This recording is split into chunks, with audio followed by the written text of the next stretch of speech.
We'll need at least 6 heat lamps, 2 for each area, Sunita reasons. I race to check the closet. Here are 4. I grab one in each hand. The doorbell clangs, and David Hutchinson, our volunteer from across the street, barges in. "Excuse me, Maggie." He eyes the lamps. "Things are sure heating up in here, girls," he cracks. "No time for jokes, David." I check the lamps to make sure they're working. "Dr. Mack needs you immediately in the Doolittle room," Sunita tells him. Sunita and I carry the lamps to the kitten's pen. The kittens are piled together to keep warm, except for one with a brown eye patch who totters around. "This poor baby's shivering," Sunita whispers. She puts him down next to the others. "There, little lost one, come get warm." I place one lamp on a nearby table and the other across from it, making sure they're high enough that the kittens can't climb up and far enough away that they won't get burned. I turn both lamps on. We go to another bank of cages that holds a rabbit, an old gray cat, and Podge. Podge's teeth stick out from the corners of his mouth, which is matted with drool. "Don't worry, Podge. Nothing a little dental wizardry can't fix." I pat him through the bars while Sunita turns on the other 2 lamps. "Quick," Sunita says. "We need 2 more lamps for the large boarding kennels." She runs to the back storeroom while I search another supply closet. An avalanche of supplies tumbles down. What a mess. Finally, 1 more lamp. "Found one," Sunita calls as she runs back. "Me too," I reply. We enter the kennel area to a burst of barks. Boy, it's nippy in here. We position the lamps at a safe distance from the dogs. I pause by each dog to say a quickie hello. "Hey, Sparks." "Hi, Goldie." "You warmer now, Fletcher?" Fletcher sneezes.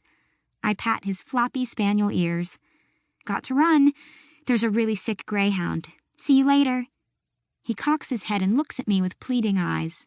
"I promise." Sunita's still fussing with the lamps. "Come on, let's hurry," I say to her. "I want to get back to the greyhound." Gran gives us an update. "Just took x-rays and the boiler repairman's on his way. David's hauled over several buckets of hot water from his house to use for scrubbing up." The greyhound lies on the metal examining table. Her right front leg is terribly swollen, with a line of nasty oozing cuts. David's hands steady the dog while Rosalind hovers by nervously. "What are the cuts from? Did the dog fall on something?" David's in my spot. "Poor girl, I should be next to you, comforting you, I think." "Prepare for surgery, girls," Gran directs. "I could use your help while I clean and treat her wounds." Gran often asks us to help during surgical procedures, especially if Dr. Gabe is gone. "David, could you help Taryn cover the front desk? The boiler repairman will soon be here. Will you show him where to go?" "Sure, Dr. Mack." David rushes off to help Taryn. Sunita and I wash with disinfectant soap and pull on scrubs, surgical garb. I take the dog's temperature. "Her temp is 105, Gran." Normal is around 101 degrees. "She has a serious fever from the infection," says Gran. She looks at Rosalind and shakes her head.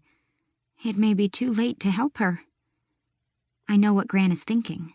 The same thing I am. Why did this woman wait so long to get help? Rosalind's brow creases with worry.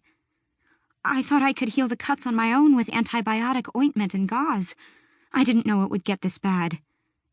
I feel sorry for Rosalind, but much sorrier for the dog. Gran prepares the greyhound for an IV. With the electric clipper, she shaves the fur from the left foreleg and from around the infected areas. Gently, I hold the dog's head down when she tries to lick her wounds. "Stay calm now," I whisper.